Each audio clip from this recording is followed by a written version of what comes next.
wake up, everybody. It's your girl, Sophie So, back here on Sophia's Football Talk for a very special stream. We got special guests here, guys that you've seen on the channel before, and I'm very guest. So, Man United versus Rangers in the Europa League, joined by Triple M and Eddie's Football Waffle. How are you, gentlemen? You good? Yeah, doing all right. For a personal life, anyway. But in terms of football in life, a little bit depressed because of Man United. But yeah, we're here. Yeah, I'm pretty good. Pretty numb to the pain that is Manchester United these days. But yeah, otherwise pretty good. Pretty good as well. Awesome.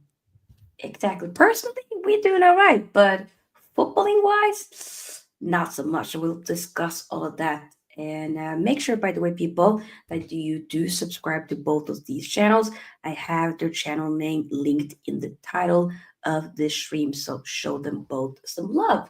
And do make sure you like this video here as you get in. And if you're watching the replay, all the likes we can get will help. Yes, so before we actually start to talk about the game and Man United news, I just want to give a little bit of a shout out to Ole Gunnar Solskjaer, as he now is the new coach of Turkish club Besiktas. In his first game, got himself a victory. Oh, They wow. beat Athletic Bilbao 4-1 in Europa League. And Athletic Bilbao, by the way, I believe has been unbeaten. I actually did think I in my head thought the Ole's game was going to be tomorrow, so I wanted to watch it, but I'm like, damn, today that's missed it. But just wanted to give him a little bit of a congratulations. So I don't know what you guys think about that appointment. Was that a home game that he won, by the way? Or was Yes, home game, home game. Wow, the fans must be loving him already. Oh yeah, it's a party over there. I'm not sure about Besiktas. Like I remember them being in like Champions League like years ago. Not sure where they are now. Like, are they like title challenges in recent times and stuff like that? No. Nah. Okay. Let me just have a look. I was thinking, how would they get this kind of team if they were like title challenges and that kind of stuff? But it's a good start. He's made a good start. So I bet he's doing the counter-attacking tactics there to beat an Athletic Bilbao. It's been linked with a move to them before, actually, for over a year. So. Okay. Cool. Well, you know what I'm hoping, I'm hoping they've got some spending power. Maybe they can take some of these counter-attackers off our hands at United, Imagine that. Imagine we see some of our players going to Besiktas under Ole. They already have actually Chamberlain there from before. They have a couple of players that's played amongst Europe's top 5 leagues. So won't be surprised. But yeah, so big up to him. Let's get into some news. So obviously we've been linked with, I don't know if you guys have been hearing about this, but we've been linked with this player here from Lecce, Patrick Dorgu. It looks to be that Man United were negotiating, obviously, with Lecce. We're about 10 million, I think, euros apart in getting this deal done. But it is a little bit of a gap. I'm not going to sit there and lie to y'all. I didn't know this guy existed before we were linked with him. So that's that. But I don't know if any of you guys have heard about him, or this potentially could be the first signing that we make. I don't really know much about him, to be honest. Yeah. But it's these are the types of signings that excite me, because then I get to go down a rabbit hole, do research on the player, see what they're about, see if they exceed or underperform based on my expectations. I remember, just a side note, completely unrelated, I remember when we signed Malacia, and even though it hasn't really worked out with Malacia, those first couple of games, I'll never forget being so shocked at his level of quality, because I wasn't expecting anything. My bar was on the floor with Malacia. And he was above that, and then he got injured, unfortunately. And then ever since then, he's never looked the same. Even before the long injuries he's had, like when he came back the first time, he was just awful, man. So I hope that isn't the case right now. I hope that isn't the case with this player. But again, I don't really know much about him. Again, I'm excited, man. I love it when our club goes for these types of players. Yes. Any thoughts, Eddie?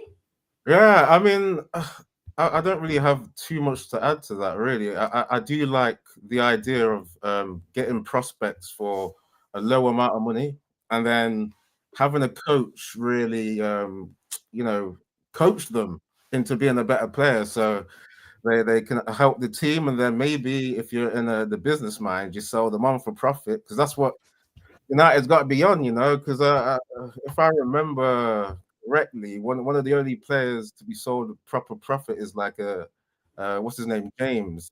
What's his name? Yes. That we had. Daniel Yeah, James. yeah, Daniel James. That was a good bit of business, good bit of profit. True. Yeah, so we're not, for a big team, we're not doing enough of that kind of thing. We should be doing like season by season, Yes, good point. Yeah, I hope this Dorgu is someone that can be really coached properly by Amorim if he comes in. Very good point. Yeah, we'll see how that goes. It looks to be that we might also potentially get a striker as well. Maybe that'll be like a Cunha, who's very versatile, but Arsenal in the mix as well. So yeah, I would love to get him, but I think that's definitely one that could make his move away from Wolverhampton by the end of this window. So yeah, but speaking of somebody that could move away from a club, it's Alejandro Garnacho. As Lord have mercy, exclusive by Fabrizio. Napoli, they made contact with Borussia Dortmund today for Karim Adeyemi. And the reason why I'm pointing that name out is because there's a correlation here. So they've already started talks with Dortmund for potential January exit, and negotiations for Alejandro Garnacho are still on, but there's no agreement with Man United after the first bid. Chelsea obviously are also weighing their, a formal proposal. So since the Napoli Garnacho negotiation is maybe stalling a little bit, they are kind of keeping their options open by looking at Adeyemi.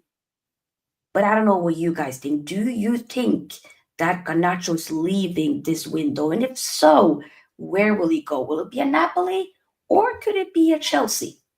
And where should he go? Your opinions. I don't Either one believe can the go. Chelsea. I don't.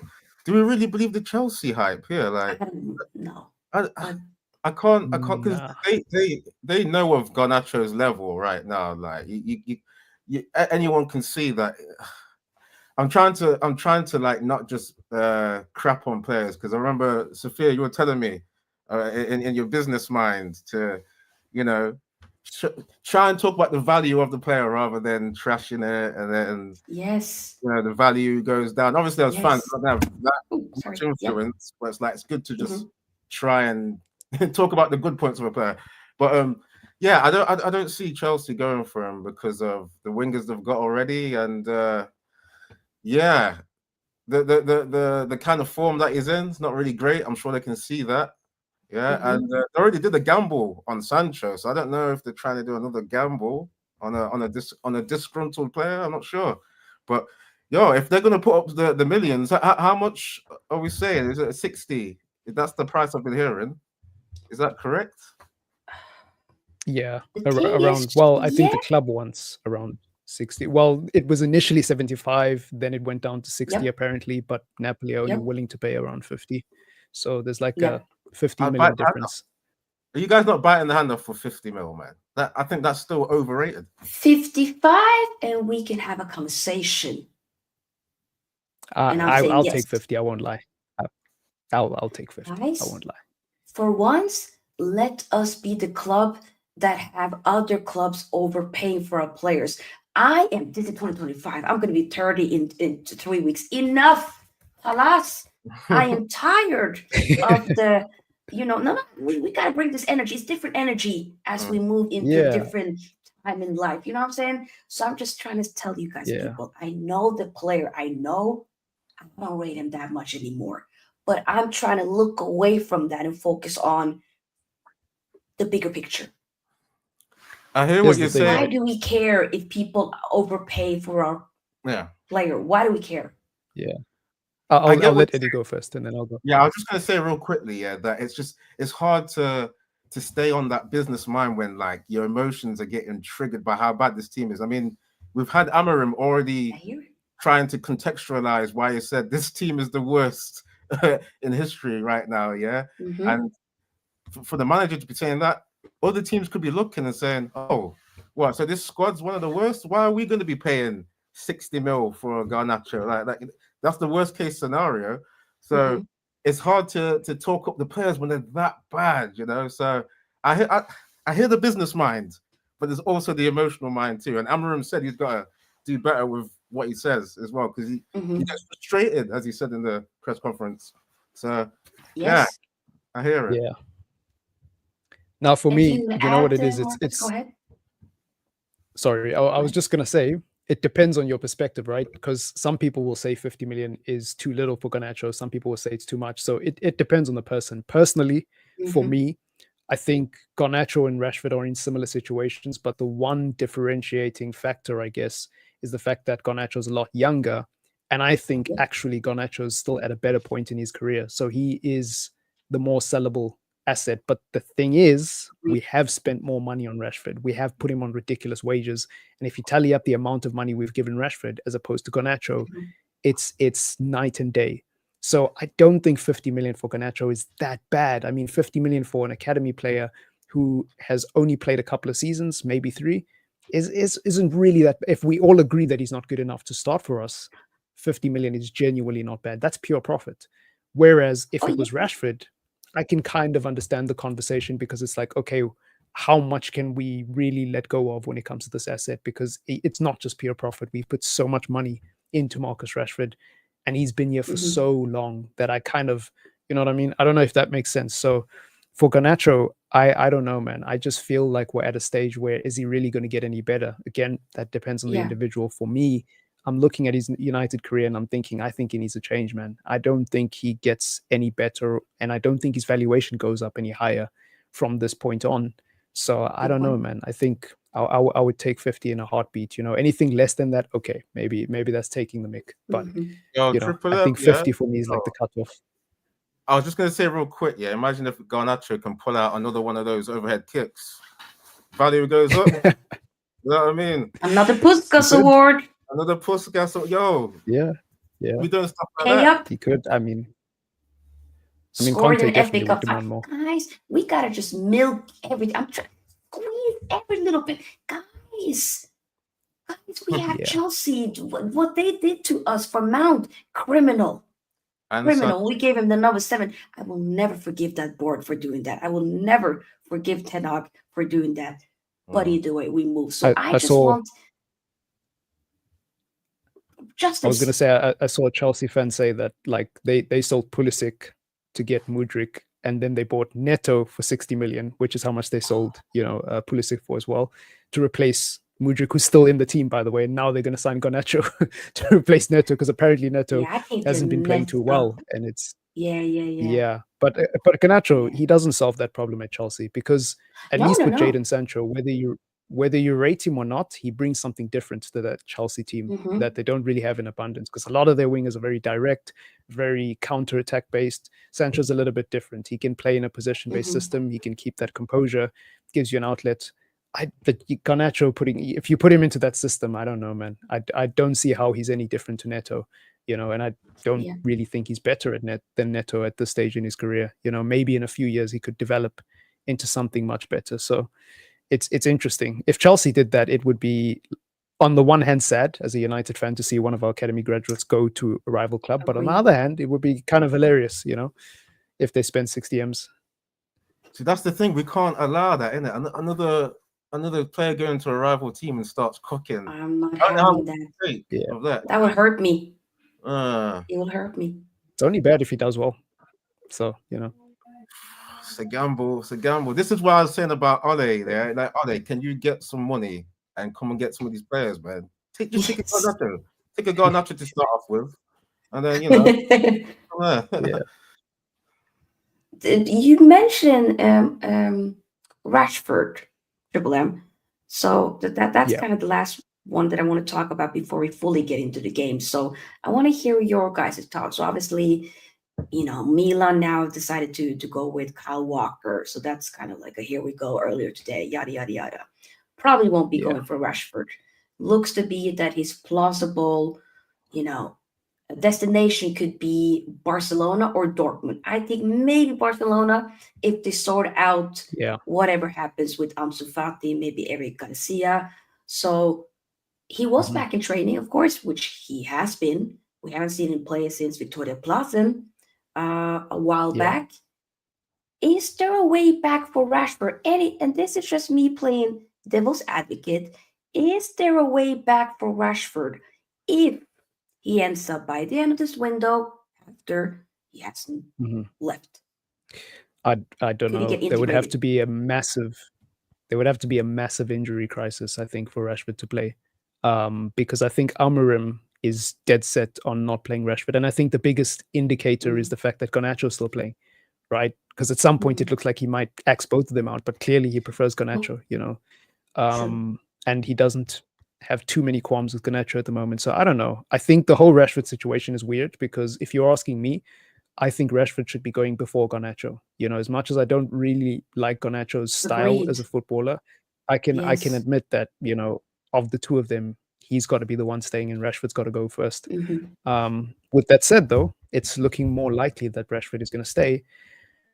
I think it's going to be another Schweinsteiger situation. You know, I saw someone put that in a post earlier today, and I thought, actually, that makes a lot of sense. I think it'll be another Schweinsteiger situation where he shows up to training, but he's just not in the team, you know. And if Amorim is a really cold brother... yeah.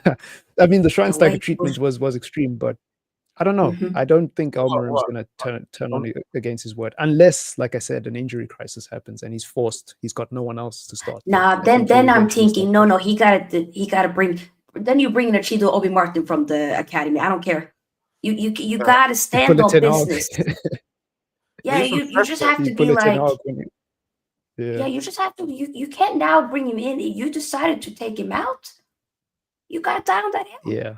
I don't know what you think, Eddie. Yeah, if you look at it, right, the team, what is it? When I was hearing the form of like 2 wins out of 10 games in the league, I was like, my head's spinning. Yeah, it's bad.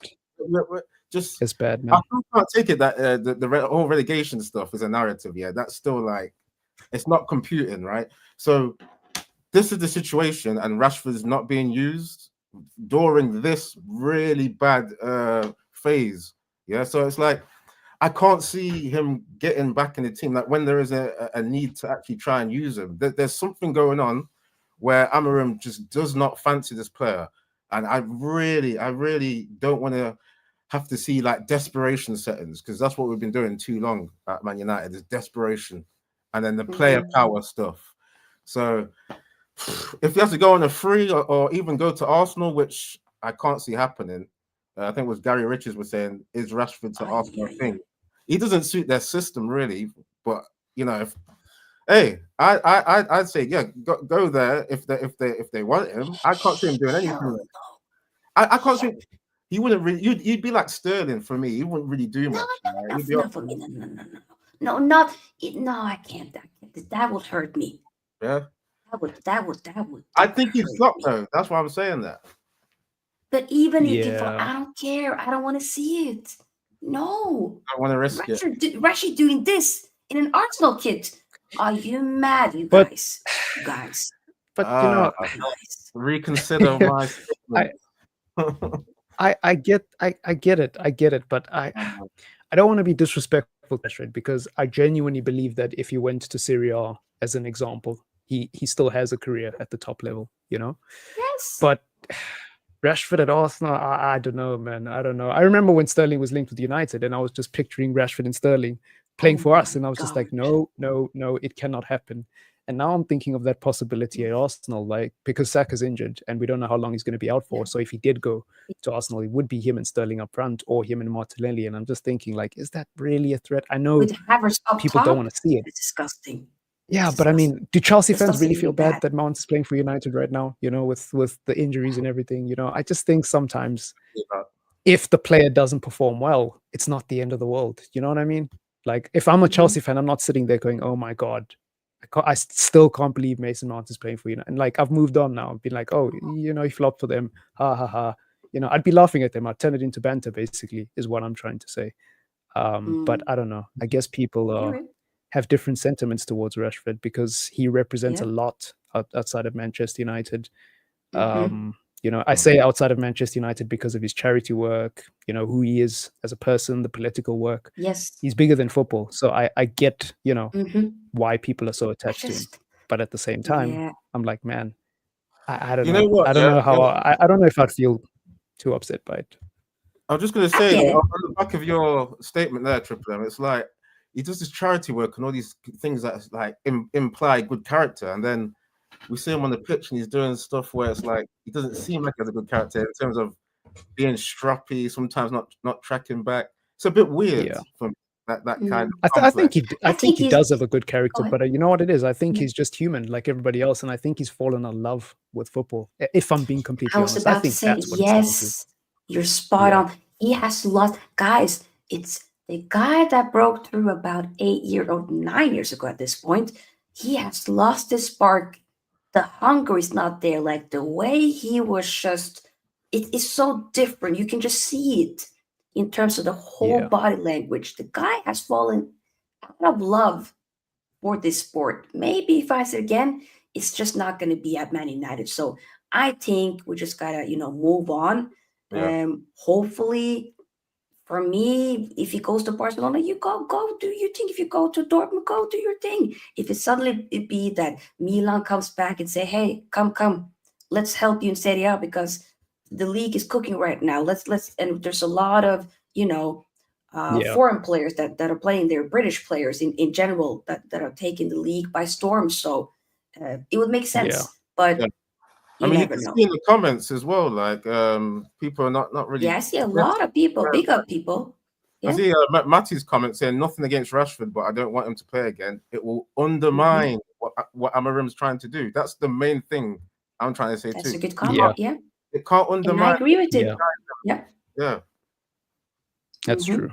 That's true. I mean, 100%. Also, you have to question the mentality of the player. Like, if you've been axed by a manager and then suddenly he's got no one else to play and he turns to you, it's like, are you really going to give 100%? Because people love to say, yeah, I would give 100%, blah, blah, blah. It's like, we're all human, man. Like, very few people can actually put their feelings to the side. We would all try, but subconsciously, there's always that thing that, like, this guy doesn't like me, doesn't rate me, blah, blah, blah. That's just what it is. So I think that's what it is with Rashford. I think subconsciously he's given up. I don't think he consciously wants to sabotage the team or doesn't want to try. I think in his heart of hearts, he really believes that he tries every day. He shows up. He's putting in the work. But you can't control the subconscious, and subconsciously something is terribly wrong. I think he's fallen out of love with football, but who knows? It could be something personal. It could be other things that's going on in his life. You never know, I'll always remember when Ole Gunnar Solskjaer came out and spoke about Jesse Lingard, and then he eventually did the interviews where he's basically, his mom had passed away around that period under Ole where he wasn't playing well, and he essentially had to take on the role of looking after his siblings and himself, and now being a parent and an older sibling at the same time, and this weird balance of the two things. So all that to say, you never know, guys, what footballers are going through. And I think with Rashford, I genuinely don't think that the guy has a bad bone in his body. I just think he's human, man, and he's going through something, and you can tell his body language is just not there, man. And the sad thing about him is he's one of those players who's like a confidence player. Like, he needs the conditions to be right. He needs the motivation. He needs everything to be going his way in order to actually play. That's what it seems like anyways. He's not the type of player who seems to deal very well with adversity, So it's going to be interesting. Yeah. You could say that for a lot of players at United, to be fair. Yeah, that's true. That's got to change. By the way, people, this is not excuses. We're just trying to, show a different perspective. All of us are saying, big up to the guy, man. But like, obviously he will be gone, and it is what it is. But we're just trying to also look at it. I think sometimes people be thinking these players are robots. They are human beings. And Tolumba, I know you and me, we go back and forward with this. There's no mentality would not survive in the 90s and 2000s. Obviously they wouldn't. Let's be honest. We've come a long way since then. I do hear sometimes people can be a bit too soft, like different. I get it. Then so it is okay to be like, you know what? Something ain't fully right. And if it's of course important to look at the aspect where he's in the wrong, where he has to take responsibility, but it's also okay to look at maybe, there's other factors to why he is where he's at right now. And it's okay. Two things can be Yeah. right at the same time, Tolumba. That's Yeah. all. You know But what? That being said, yeah, yeah, go ahead. just real quickly, it's Go, like go. there is that kind of empathy you've got to have for human behavior, but Mm, we know it's Man United is supposed to be top level, and when it's top Yeah. level, you've got to have that stuff sorted because you're top mhm. level. You got to be performing. You've got a standard to uphold. So I I hear hope you. some of these Yeah. players we've done now, and it's just about getting in these players that are like, they're geared to work. They've got their Hmm. Yeah. mentality sorted. Well, not I everyone's mean, gonna have it yeah. sorted, but have the But potential. keeping like working on it, Yeah, yeah. You got Yeah. Yeah. the right Yeah. kind of I mean, profile and mentality. Yeah. Yes. that's why they got to go, man. I mean, Rashford's one of them. Yeah. That's why some of these players have got to go. It's so. I don't want anyone to think I'm making excuses. If I see a Oh, fire and I put it out, I don't just drive away. I look for the cause of the fire, and I'm like, okay, let's make sure this doesn't happen again. So, sometimes you just have to look at why something is happening, and it's not necessarily giving excuses. It's just giving the hmm. reasons why someone might be struggling. But absolutely, I agree with anyone who's saying Rashford has to go. Don't mistake me for Rashford FC. You know, in case anyone is. Yeah. There you have it, people. Let's move on to the game. So obviously, Man United, we're unbeaten in Europe this season. We've taken 12 points Mhm. from our 6 games so far. And Rangers, they're actually a point behind in Wait, the sorry, inaugural league phase. Sophia, please say that again. Yeah, about the form. What are we unbeaten in the Yeah. competition right now? Yep. We I have a lot of draws. can't. You No kind of shot. put a little bit of a shade on it there, but we're doing Yeah, relegation I in the should try league. to hype it up, but like Yeah, let's not get it twisted. There's a lot of draws there. we're We were still. this close Yeah. to saying goodbye, but like we were just, But I'm just finally saying, got a we're few relegation wins. settings in the league. Yeah, we got to hype up this Europa form, unbeaten. Yo, Rod. I'm with it. I'm with it. Uh, Top 8 hey, as I well. gotta take all the positives that I can get because this team ain't giving us much. That's Mm. all I'm gonna say. But to be fair, the Rangers they're only a point behind us, though. Don't get twisted. But but we must win. So Mm. guys, obviously Lindelöf he's returned back to training following a month-long absence. Emery wants to give him more time to work at Carrington before bringing him back into the limelight. Mason Mount and Luke Shaw also been out in recent weeks, as we know. And they were not seen at Wednesday's session, but they are working hard towards a return. This is from, this is not my words. This is at, Man United's, team news, um, you know, Mm. notes, Yeah. whatever. Evans Mhm. was also absent, but Rashford, of course, as I mentioned, he did train, but probably won't be selected. Will be available for selection, but he won't be selected. So, and yeah, Rangers, I believe they have a couple of injuries here and there. But I want to hear it from you guys. What after the defeat to Brighton, what do you feel in regards to this game? Do you think, okay, yeah, we need to make sure we win, we play well, but like, could it be a statement win? Like, what are your thoughts? Let me know. Any one of you can go. There's so much to say on this, right? Because you do need to keep freshness for the league because we can't get relegated, right? So there's that, and then you've got to try and get in the back door to try and get to Champions League because it's still there if you can win Europa League. I understand that. At the same time, this team is not good at football in general. But then again, unbeaten, three wins, 3 draws. It's not too shabby. I mean, for Man United's level, okay, you're saying we should be better, but you were saying must win, yeah. Is there two more We have games? to. 2 more games left, right? Yeah, I believe this Yeah. one Yeah. and one 2 more. more left. That's Yeah. like Of the the group space. yes, Right. So yes. yeah, it is a must win. It's a must win, yeah. But it's like I was listening to the press We're conference. still in the Yeah. technically let's say if this would have finished now, the league phase, then we would be going through to the knockout stages. So Yeah. So if I think if you're in the top 8, essentially you play one less game, and if you're in the top 24, you have to play like the round of, I think, 32, then the round of 16.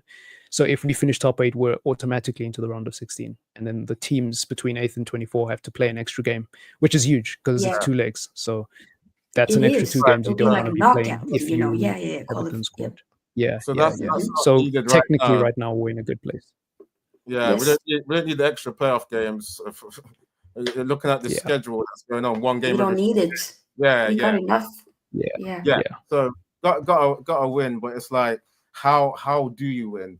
Like, I've seen these guys, Rangers, right? I think they're unbeaten in like 5 away games. I was reading like these stats where I'm like, Rangers are not the right team to meet at this moment in time. Their general level is not great, but their confidence is high, which can transcend level. Yeah.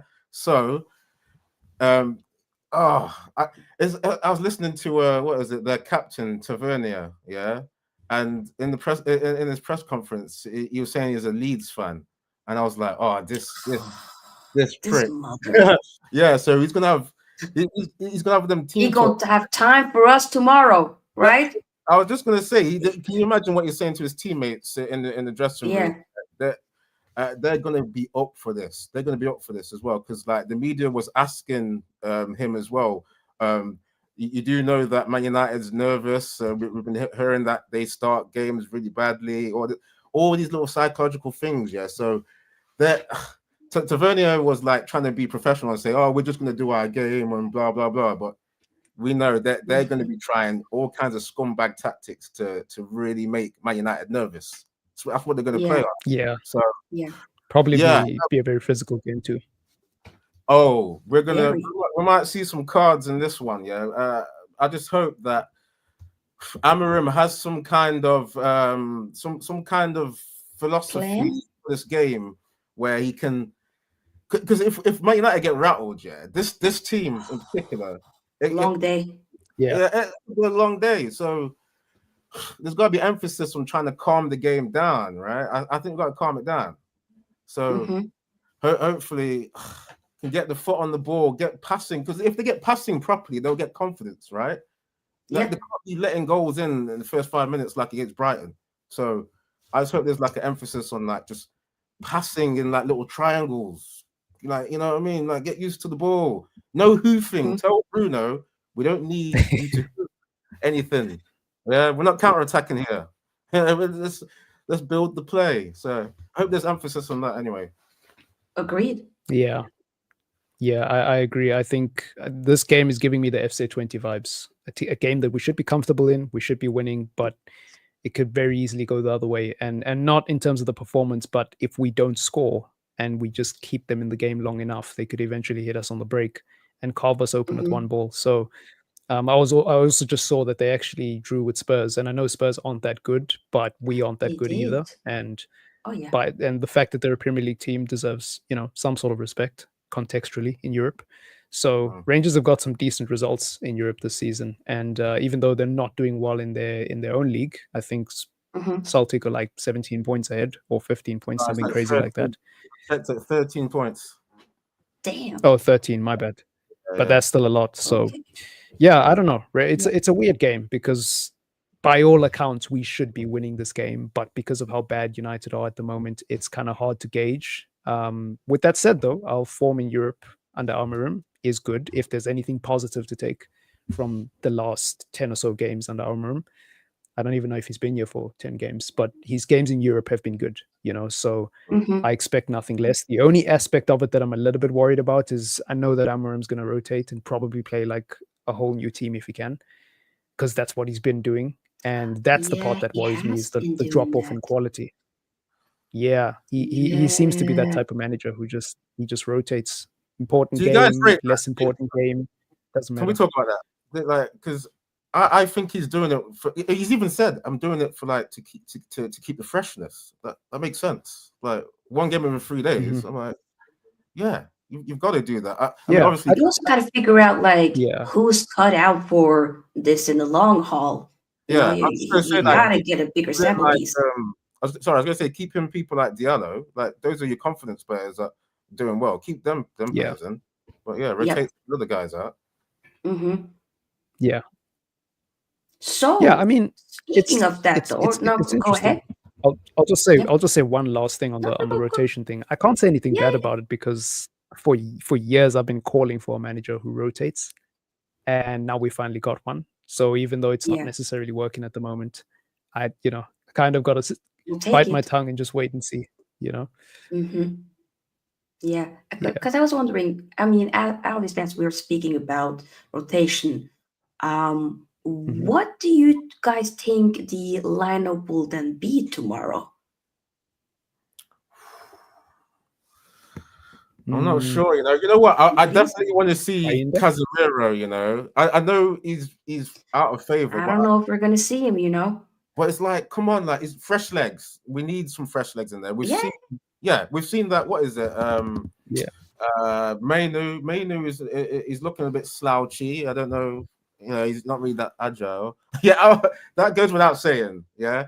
You know what? Yeah, I want Bayern there as the first team now, because that confidence from the Arsenal game, it was like the Gea level. Like when it was I ain't gonna lie, let him start. I have Huh? him in my notes. I said, let him start. Yeah. That's it.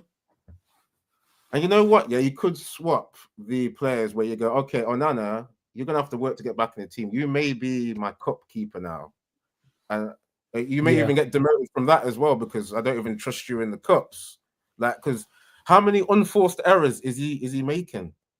It's absolutely crazy.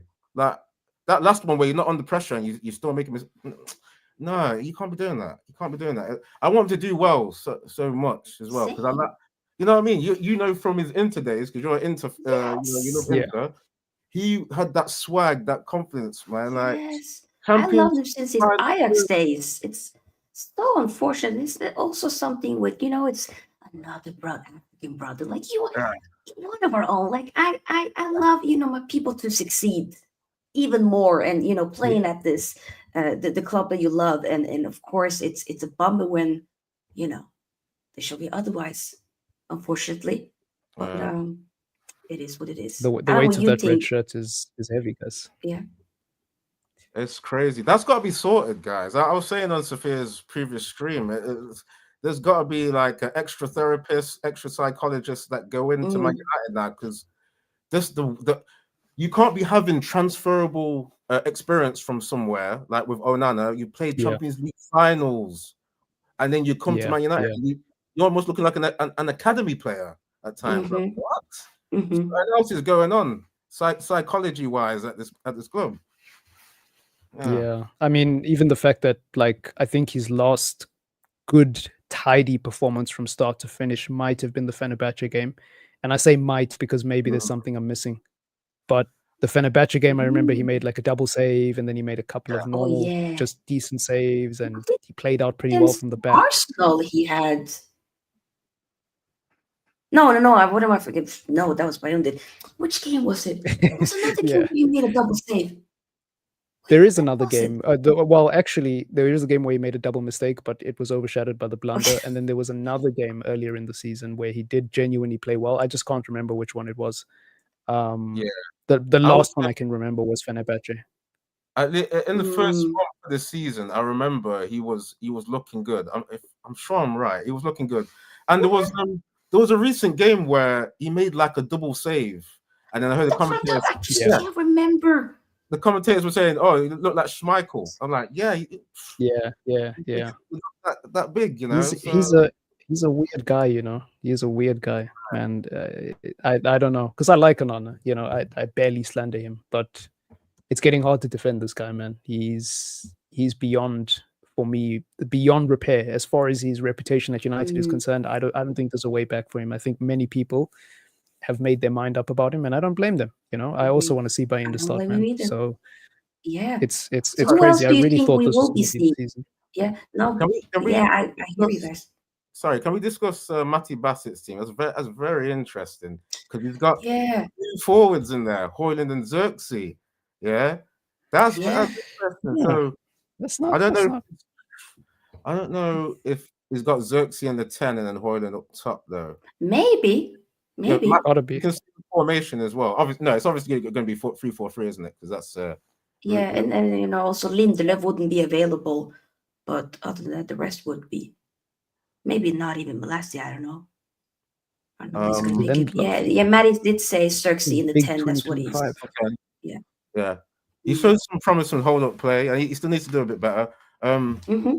So I'd like to see him, in one of those pivot points or Sorry whatever. for Lindelöf. Right. What about that Collier? It will be interesting to see him actually start a game. I hope he starts. I wrote them in my notes that I want to see him next to Ugarte. I want to see him start. So hopefully he does. Yeah. I think maybe Kobe needs a little bit of break. Yeah. I think Ugarte's playing a lot of games, isn't it? So I can see why. Did Matty also put I think Casemiro in there, wasn't it? Yeah. So you don't want to burn out Ugarte. Ugarte's got a proper history, you could, for instance, instead, because often when he be bringing on Collier, he then takes out both Kobe and Ugarte. So what if that's true for this game? I don't know if it's going to be way too many changes, but I'm just saying. Let's just say, for the sake of it, he then decides to rest Ugarte and Kobe on the bench, and you're bringing Collier, maybe even an Eriksen for the first 45 minutes. He looked very well when he came in the last game. Was it and when he got that assist? Southampton. Yeah. Yes. I was happy with his performance when he came on against Southampton. I actually thought he was one of our best players, but yeah, I don't know. I think Eriksen could start, but I think what's more likely in that scenario is that Bruno would probably start in the 8 because I don't think Bruno will get rotated, but yeah, I think Bruno starting in the 8 next to Collier and then maybe Eriksen coming on in the second half could work as well. That could also work. It would be interesting. Yeah, I don't, because like you know it's going to be hectic in terms of the pace at the start of the game. I don't think Eriksen's going to be swimming properly. Yeah, to be fair, I would prefer him coming on when we need to stretch the game a little bit, and I'm just telling guys, imagine if we had Eriksen like right as he was about to leave Spurs before he went to Inter. If we can get an exact, I want to get somebody that's younger, like in his mid-20s, exactly like Eriksen in his prime. That's the type of profile that we need at Man United. I love prime Eriksen. I would even take Eriksen before Andy Carroll because I think the difference is night and day. Like, I think, yes, he wasn't the quickest. Yes, he wasn't at his best, but I still think before that injury, Eriksen was a much more useful player. I don't know what changed after that injury, but it seems like he just lost everything. He just lost all his attributes, just went down, almost like a game of Football Manager or FIFA. Like, it's actually scary. Right. I think it's not even comparable. His form, his confidence, which is another thing. When you get injured as a player, especially if it's a bad injury, it affects your psychology because now you don't go into tackles the same. You don't really take on 50-50 duels the same. You're always thinking like, oh, what if this happens again?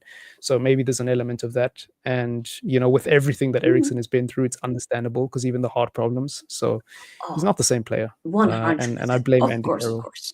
Yeah. You know what? I hope we don't see. I hope we don't see any more of this shoehorning players into positions because obviously Eriksen is supposed to be a number 10, and then all we're seeing is in the whole midfield. That for me is I can't. I can't be dealing with that, man.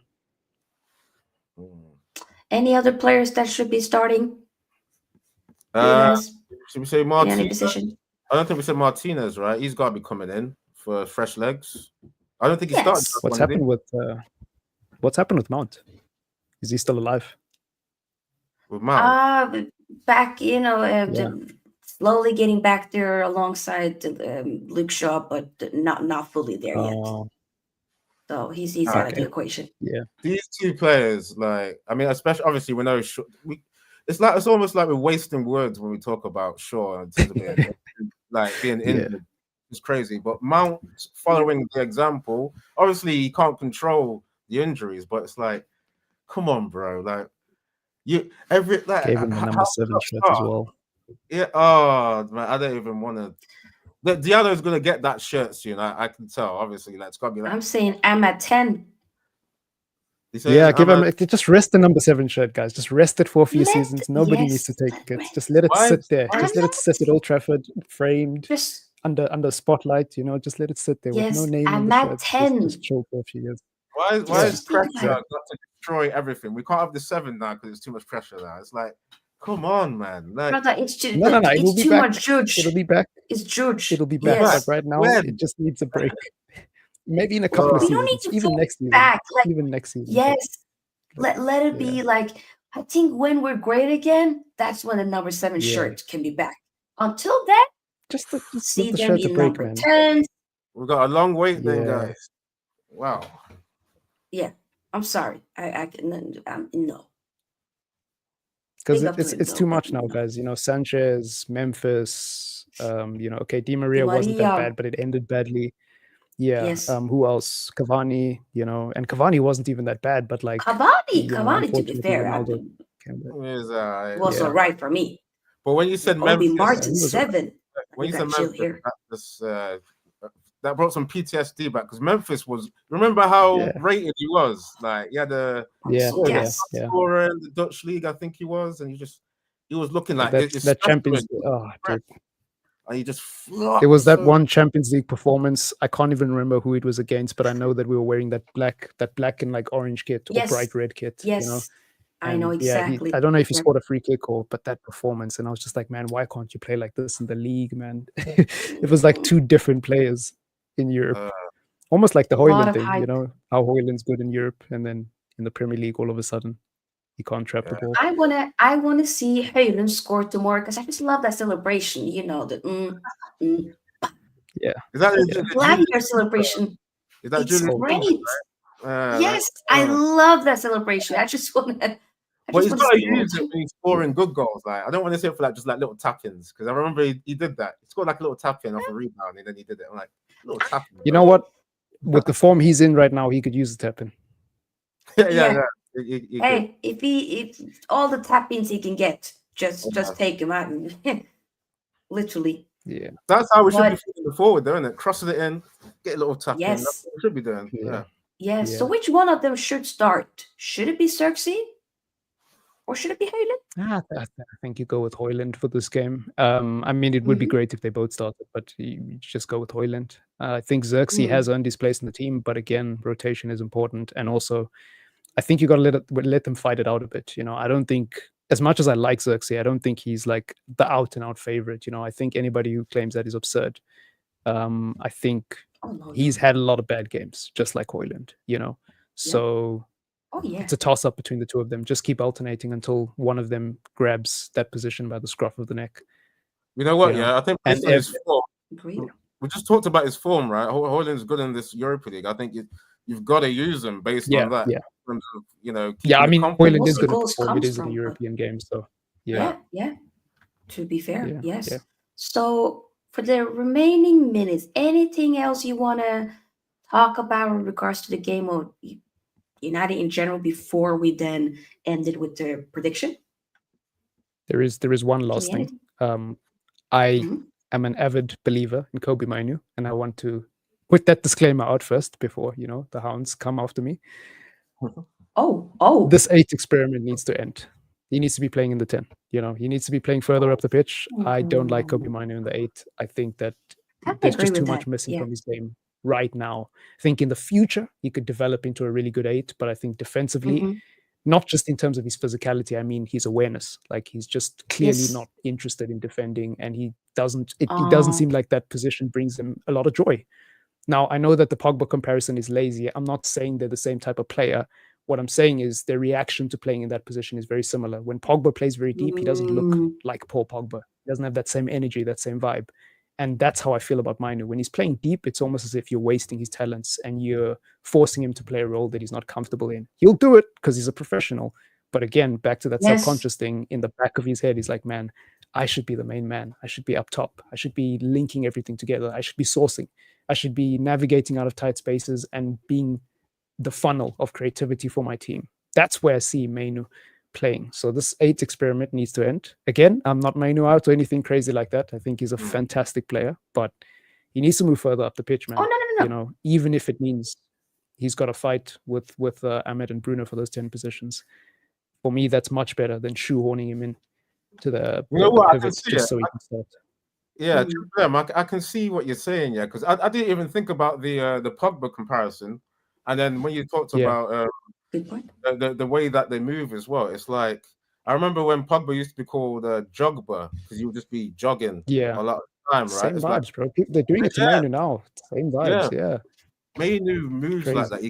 He kind of moves in like cruise control. Like you can go up some gears, but it's like he's not really going to be like high octane. But he's got that, like you're saying about the vision and the playmaking, that kind of stuff. So, I mean, everyone's going to see the profile to go to 10. Surely Amorim is going to have that lens to see this. So, I don't know whether it's going to come sooner or later. But if he's meant to play in 10, surely Amorim's going to see it. Yeah, and I mean he's on thin ice, bro. With this form, he's on very thin ice with decisions like that. You know, I'm definitely 100% Amorim in, but I can't for the life of me understand why he continues. But still early days, man. Hopefully we start to see it could also just be about personnel as well, though, to be fair. It maybe starts pulling up, but I think it's just don't really have the enough players to really play in the certain positions that he wants them to play. So I think when he gets more when he actually gets players in, hopefully he does, then we can start to kind of see, okay, what role does Cubby have? Another, go ahead. Just very quickly, I know we're running out of time, but the only counter argument I would have to that, and it's not much of a counter argument because some people will disagree, but since Bruno and him start on the same team anyways, I would just swap them around because I think Bruno from the 8 and Mainu in the 10, our team looks a lot better. I can't remember which game it was, but there was a game earlier on in the season where it felt like Bruno was playing much deeper, and I just thought to myself, this is the balance. And then I think someone got sent off and everything changed. Might have been Bruno, actually, funnily enough. But I think someone got sent off, and then the balance of the team completely changed, and Mainu was back in the 8, and I was like, what are we doing, you know? So I don't know. I feel like just swap them around, man. Just try that for a few games. I don't know if Bruno's comfortable playing in the 8, if that's where he wants to play. But for me, they both... Bruno gotta play where he's asked to play. I don't care. So sorry. Yeah, exactly. You can play where you want. You're asked to play. You're the captain? Yeah. Like you see with Ahmed, I love like his... Yeah, he's like, I can play in goal. If they ask me to play in goal, I'll do it. Yeah, I don't care. I just love the club, and he means it. He means it. He'll give 100%. He's not just saying it from his heart. Yeah, yes, exactly. Anything I was gonna say, I hope we do get to see like this experiment because it'd be nice to see if it works or if it doesn't work. We need closure on this kind of thing because this is the experimentation phase, isn't it? It's like detecting what profiles work where and not being stubborn, because I see Mr. Gum in the comments at 7:52 saying Amorim's stubbornness could lead to losing Mainu, and it's like you don't want to be losing your prospects, especially people. Oh, no. Remember Mainu's international tournament for England recently, right? Yes. How good was he there? He's shown the ceiling he can get to. So yes. You can't misprofile this player. Or, no. Yeah, we have a gem and we have to utilize him properly. Dare I say, imagine losing him to a team like Chelsea. You might have to that would hurt me. That. So got to profile him correctly. That would be a knife in the back, man. Yeah. That would hurt. We know how good he is. Yes, he hasn't been as good this season as he was last season. I do think some of it also has to deal with the fact that the guy was injured. And I think it's just taken a little bit time to like fully get in there. But often when he does play, I feel like maybe he starts up a little bit, sloppy in a game, but he grows more and more into it as the game continues. Yes, I would say probably like, the Brighton game. Both him and God, it wasn't fully working. Some games it might work very well. Other games it doesn't fully work. So, but it's the personnel that we have now, people. So I'm just saying, once we get some new players in, then let's see. If he still persists on playing him in the eighth and it's not working, then we should be having conversations. And that's okay to criticize and say, you know what are you doing? This obviously isn't working. This shouldn't be his position. And I agree with you, Triple M. Mhm. He should be moving more up the pitch because you almost kind of limit him a little bit by having him so much deeper on the pitch. Yeah. You know what? You know, like, Another thing, yes, God. because with the back three, like Amorim, he likes the centre backs to overlap, doesn't he? Like into the channel. Like there's all these different nuances that have to work as well to make the Yes. midfield work. So Yes. I'm assuming, Yes. that two-man midfield is supposed to be optimum when the centre backs can push up behind them properly. Yes. Mhm. And when the wing backs are there, like I'm telling you, I watch almost every Inter game. The way those wing backs in DeMarco and Dumfries are such a key aspect to that system. That's what we also need. So it's not gonna work with Dallo and Mazraoui in the long haul.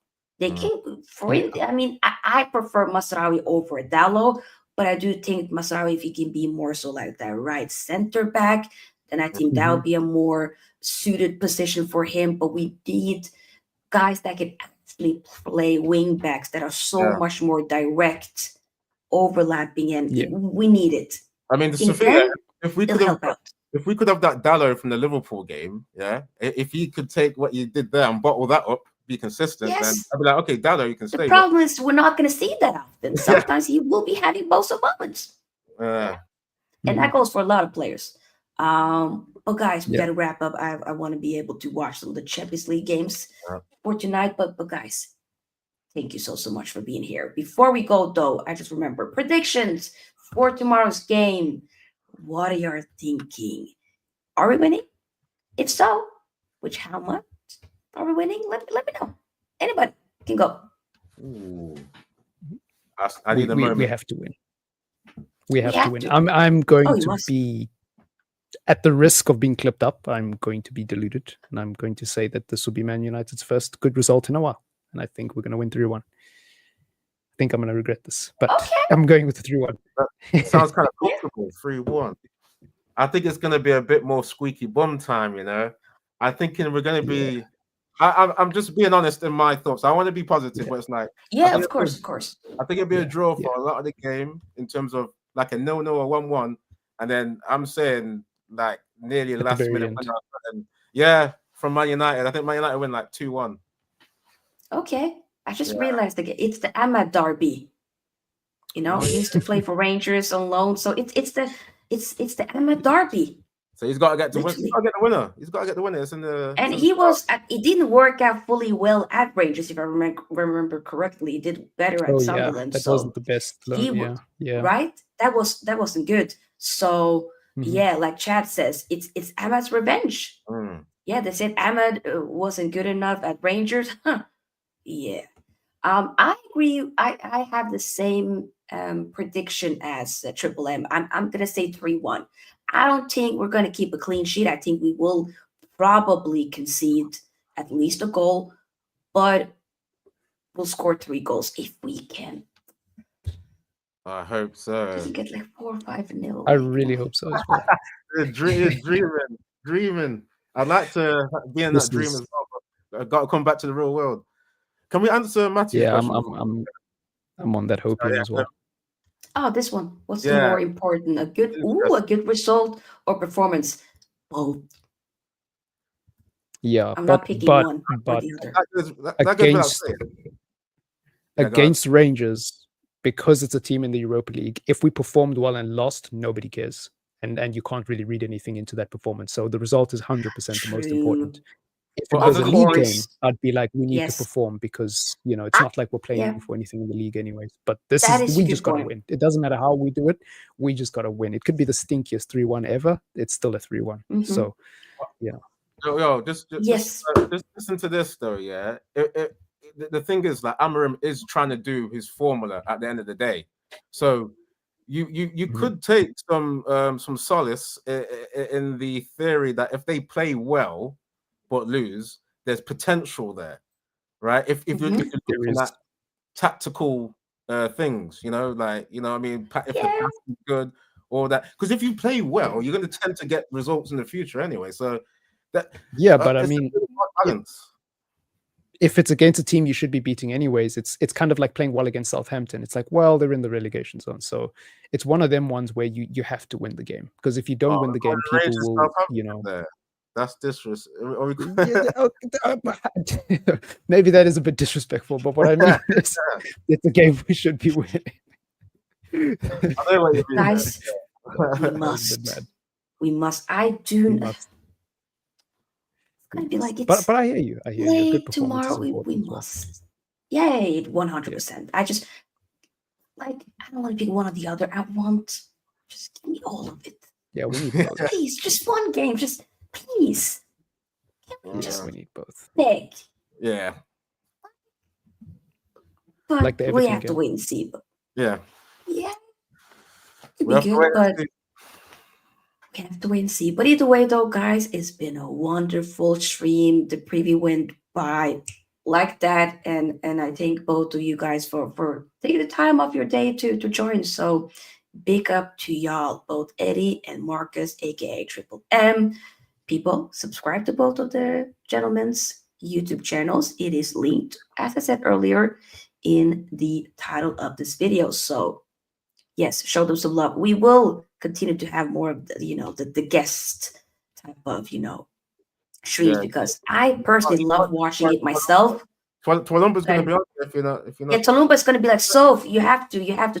Yes, Tolumba will keep me very much onto it. So okay, hermano, we will. Yes. But big up, guys. Any final words in terms of like what you have coming up on your channel? Anything?